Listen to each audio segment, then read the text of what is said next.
What is going on, everyone? This is your man King May coming back with y'all right here in the King May YouTube channel. Y'all, today we are starting off a new series here on Medicine Creek. You guys have probably seen me play Medicine Creek on either Twitch back in the day anyways, or you have seen time-lapse videos on Medicine Creek here, you guys. It is a phenomenal map. If you guys have not played it yet, make sure you go ahead, go to No Creek Farms on Facebook. You will find the most updated version of Medicine Creek there, and I would definitely give it a download, give it a try. It is a great map. There's anhydrous already worked into here, seasons, the masks, the fields, everything is phenomenal, you guys. Now, I will admit, I have done a couple of things to this map, you guys. So what we have done is we put in some ground textures in here. So we are going to be rocking 30-inch row spacings here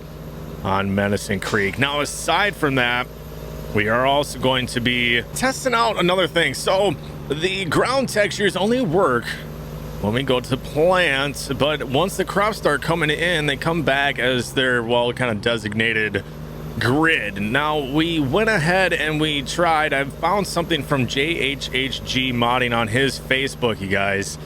So we're gonna try that out. We're gonna see if that actually works to keep the corn in the actual 30-inch row spacings. We're gonna find out. But anyways, y'all, we're gonna welcome you on in here to the farm as we roll in unbelievably hard. And hey, if you guys have not yet subscribe to the King May community, make sure you go ahead and tap that subscribe button for me now. And hey, if you enjoyed today's video, make sure you go ahead and tap that thumbs up button for me as well. But rolling on into the farm now, you guys, I have a new save game. I have a little bit of a new farm layout, so we are going to be rocking this setup here. I haven't changed a whole lot, just a few things, minor things, and we are just going to stick with cash cropping. So we just got back from the co-op here, and we're going to drop this load of lime into this back silo here.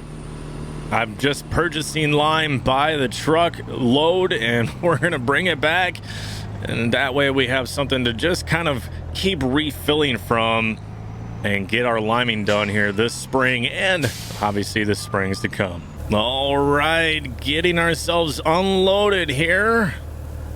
We're gonna get this finished up. I'm gonna catch up with you guys after a bit. We need to get some liming done here today, and we need to get tillage started up here this spring, you guys. All right, so we got the truck backed in here. Now I suppose you guys do want a bit of a tour. So we are gonna rock a Kenworth here. We got a Freightliner over in the other shed as well, but we're gonna rock this dump cart here just for miscellaneous things, but mainly for getting lime back here to the farm. Now we are gonna go ahead, we're gonna do some custom straw work. I want to do something different. Now I know I do that already quite a bit on my other maps, my other series. When it comes to dairy cattle, that's obviously, you guys know that I love dairy cattle, but we're just going to do some custom corn stalks and go ahead and we're going to sell those. Now we are going to rock the old Demco 1300, the big boy, baby. And then, of course, we got a 45-foot John Deere Draper header there. Of course, we got the air wheel on there as well, and we got ourselves a 716C corn header back there. Now let's go ahead, we'll jump on over to this shed here. Got ourselves a liquid fert trailer, not much to see there. Coming on in here, grabbing ourselves a John Deere 4940 sprayer, a Case 4540 Titan. Now we are going to use that one for lime. I was wanting to use a Terrigator that's a little bit more legit the way I like to play, but unfortunately the Terrigator was having an issue with this silo setup, and I really want to use that for our lime storage here on the farm, you guys. Now, as far as liquid fert and seed, when that comes in, we're going to be getting a delivery of that here shortly. We're going to bring in that end door there, and we're going to stock up inside on the other side of the planter there, you guys. Now we are going to rock the old 8520 here. It's about 300 or so horsepower, 320 range. We're going to be using that for our baling, miscellaneous, like rolling, and quite a few other tasks around the farm, including doing some side dressing here with the old blue jet there. Now we are going to rock the old John Deere 8345 RT with our DB60, guys. All right, coming on over here, we are going to use this shelter here for corn stalk bale storage. I don't know, we might do soybean bales as well. We will see, but we're going to store our Mandako Storm roller here, or sorry, not Storm, our Mandako roller here, as well as our harrow. We're going to use the Elmer's Super 7 harrow there for de-weeding. Now we're going to go ahead, we're going to rock the Case 475 speed tillage tool, you guys. This speed tiller, man, I'm really excited about it. It's a very nice piece of equipment there. Salford 1200 there, and we got ourselves a couple of Will-Rich 2550s as well. So that's going to be our tillage setup. We are going to use that for winter storage of the tillage equipment when we're not storing the corn stalk bales. Jumping on over to our bigger shed here, you guys. Not much to see in here. There's not a whole lot for interior for this space, but we will be renovating here a little later. But coming on into the main portion of the shed, we're working on changing oil and whatnot as of right now with our 9RX and our Quadtrac 620 here. So we're getting that finished up because we need to get in the fields here very shortly. Now we are going to rock the S790 by Sid Modding here, you guys. Very excited about this old girl. And then coming in here, it's the Freightliner, like I said earlier. We're going to rock the Timpty Super Hoppers here, you guys. We are going to rock these guys. We also did get the Easy Unload because, well, why not, baby? Why not? They're absolutely beautiful trailers. Can't wait to use those. There we go. Just got the old Limer shut down, or the storage bin, I should say. We're gonna hop up in here though. We're gonna get to work today, you guys. All right, you guys, we made the long trip around. I mean, I suppose I could have snuck through the fields. This portion of the farm, the fields are interconnected a bit, but I don't know, it just seemed to make a little bit more sense to kind of just work our way around the outside and bring ourselves on into the entrance over here. So we're gonna go ahead, we're gonna get unfolded here. And let's get ourselves liming up here and get that layer of pH up on our fields here. So there we go, getting her turned on. We're going to go ahead. We're going to work this outer row here, you guys, and just kind of make sure both sides, yeah, both sides are looking good. Looks like we're spraying, making sure everything is looking good on the monitor, which it is. We're going to go ahead, we're going to do our end row here, you guys, and then we're going to get our GPS set up, and we're going to get after it, you guys. So let me work around this end row. I don't really want to hit a tree, you guys, so I'm going to go ahead and get this done. I'll catch up with you all after a bit.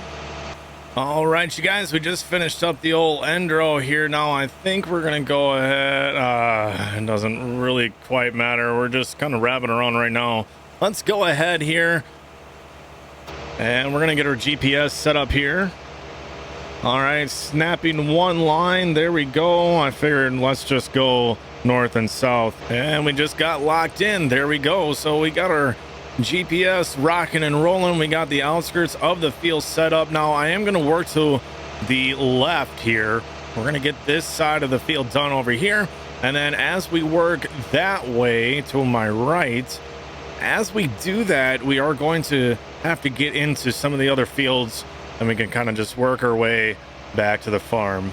All right, y'all, well, just as an update, we actually have gotten quite a good amount done. We got that left side over there done, that left half of the field. Now we are coming up on finishing up the right side, but I am starting to get pretty low on lime here, you guys. So I don't know, we're gonna have to go back and refill here. Now, I did just get a phone call as well from the co-op, so I'm thinking that we might as well just go back now after this row. We'll get refilled, and then we're gonna hop in the old pickup truck because I've got some anhydrous tanks, you guys, that I need to get picked up from the co-op over by the railroad tracks here, you guys. So I'm gonna get this all folded up here, and I'm gonna catch up with you guys back at the farm. All right, walking on up to the house here, you guys. Now we got ourselves an awfully nice house. If you guys haven't checked out Armstrong Buildings, it's HAG modding, I believe, on Facebook, you guys. And I want to say this stuff is on Mod Network here as well. Make sure you go ahead, make sure you check them out. This house is absolutely beautiful. I've been thoroughly enjoying it. as we're back in the old F-250 out here.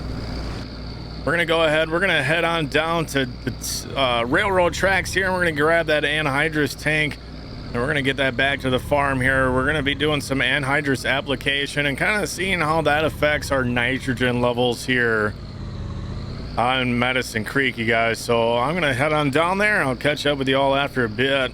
There we go, got ourselves hooked on up. Let's get on over and make sure that she's topped off with anhydrous. All right, and the guys here at the old co-op, they are filling up for us here. So we're just gonna go ahead, we're gonna wait until we're full with anhydrous, and we're gonna get on back to the farm. All right, loaded up. We gotta take her easy here. We're gonna get on back to the farm now, you guys. All right, we went ahead and got the old anhydrous tank disconnected. Let's pull back on up here to the house. We'll bring the four-wheeler back down. Now, I think we're gonna go ahead and we're just gonna get out in the field and get some tillage started on that field that we did get limed down on here. I'd kind of like to keep even a bit. Now, normally I would go through and just kind of lime everything, but this year it's just a little bit different. I actually kind of ended up being a little bit late out to the field and going ahead, dropping the old steering wheel down there. Got the case fired up here. We're gonna use the case for today. But we are primarily John Deere on this farm here, so we are going to see a lot of green, you guys, a lot of green here. But for today anyways, we're going to rock the red, we're going to rock the case here. Let's get hooked up to the old Wilrich. We got to give everything technically a plowing. So our Wilrich is considered a plow. It's going to finish and leave a nice cultivated texture here for us, which is what we're looking for. Less passes in the field. I don't want to have to go through a second time on these larger fields to get everything from a plowed rough texture into a cultivated nice smooth texture ready for seeding. I want to make sure that we get one single pass and get all of that done here at once. All right, baby, free tree cleaning up service is on the way. Oh yeah, love taking out tree branches with tall equipment, you guys. All right, you guys, so we made it out to the field now, and we're gonna go ahead and rock this Wilrich, get some deeper tillage going on here with this ripper. We got ourselves set up in the back here, so as you guys can see, we're getting deep tillage done with the shanks there in the front, and then off the back there we're able to smooth out with those spikes. We're able to smooth out the soil just a bit and leave ourselves a much better ground there for, well, a seed bed, so that we don't have to make any extra trips into the field to get everything smoothed out, you guys. Now we are going to go straight north and south here, seeing how this is going to be our one pass for tillage. That's really all we're going to need here. We're going to go north and south so we leave ourselves a good seed bed for when we come back through the plant, because this is the direction that we want to plant. Now fall tillage, we're going to hit that more in an angle. We're gonna go ahead and we'll do that during the fall time, but at least for right now anyways, especially in the springtime, you want to make sure whatever way or direction you're going to be planting, you want to make sure that tillage is following in that, at least for the last pass of tillage right before you're going to go ahead and get to planting. But you guys, as we're approaching the end of the fields here, I'm going to go ahead, we're gonna call this one a video. So hey, if you guys did enjoy the video today, make sure you go ahead and tap that thumbs up button for me. I would greatly appreciate it, and helps out the video, helps me out, helps the channel out. And hey, if you haven't yet subscribed here to the Kingmay community, make sure you go ahead and you do that now, you guys. And we're gonna go ahead and just got her drop down into the field again here. We're gonna go ahead and just keep working our way with tillage here this spring on Medicine Creek, you guys. But anyways, I'm gonna catch you all on the next one. Peace.